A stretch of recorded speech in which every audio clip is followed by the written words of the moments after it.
तो वो फीडबैक उनको लगा कि बहुत बढ़िया है।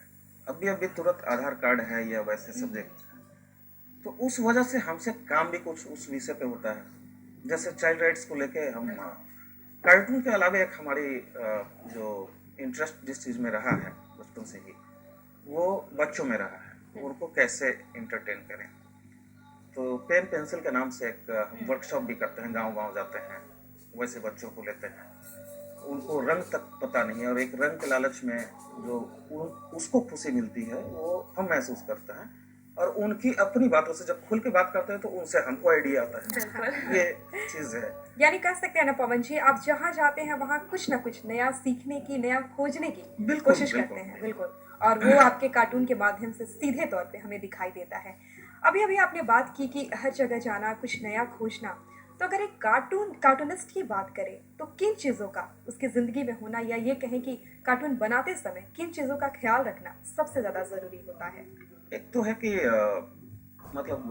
वैसे बोलते हैं कि अभिव्यक्ति की आज़ादी है, तो कहाँ तक है ये हमको भी नहीं मालूम, एक लिमिट लेकिन एक बाउंड्री हमको हाँ, रखना पड़ता है कि हमको कहाँ तक जाना है। जी। बहुत सारे ऐसे चीज की जो आपको मान लीजिए हर्ट्स कर रहे हैं किसी भी तरीके से, तो हम कोशिश करते हैं कि वो ना ही करें। बहुत सारा सब्जेक्ट है दुनिया में, बहुत सारी चीजें हैं, बहुत सारे सब्जेक्ट्स हैं, बहुत सारी चीजें हैं। पवन जी, जैसा तन्वी ने बातों बातों में कई बार आपसे कहा कि आप एक सेलिब्रिटी के तौर पे हमारे पूरे स्टेट में, या यूं कहूँ कि बहुत सारी चीजें करते हैं, आपको सब लोग पहचानते हैं, आपने इंटरव्यूज भी कई दिए होंगे। आप अपने दूरदर्शन में पहले इंटरव्यू के बारे में थोड़ा हमें बताएं। हाँ, वो भी याद आया कि पटना दूरदर्शन जब खुला था 89 था शायद या 91 था, तो ठीक उसके 6 महीने बाद फोन आया हमको, नवा टाइम्स में उसमें कर रहा था, लेकिन रेगुलर नहीं थे, वीक में छपता था एक दो, क्लास 6 था उसमें।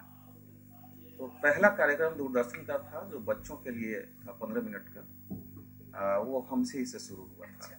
इत्तेफाक ऐसा है कि अखबार का भी कॉलम बच्चों के लिए एक हमारे जिद की वजह से शुरू हुआ, जो रेगुलर चला, बाकी सारे अखबारों में बच्चों को जगह दी गई कि उनके पेंटिंग्स, उनके कार्टून्स, उनकी कहानियां, क्योंकि कहीं ना कहीं आप खुद वो जगह अपने बचपन में तलाशते थे अखबारों में, तो आपने कोशिश की कि बच्चों के लिए एक जगह जरूर निकाली है। और बच्चों का पेज का संचालन भी किए बहुत दिनों तक।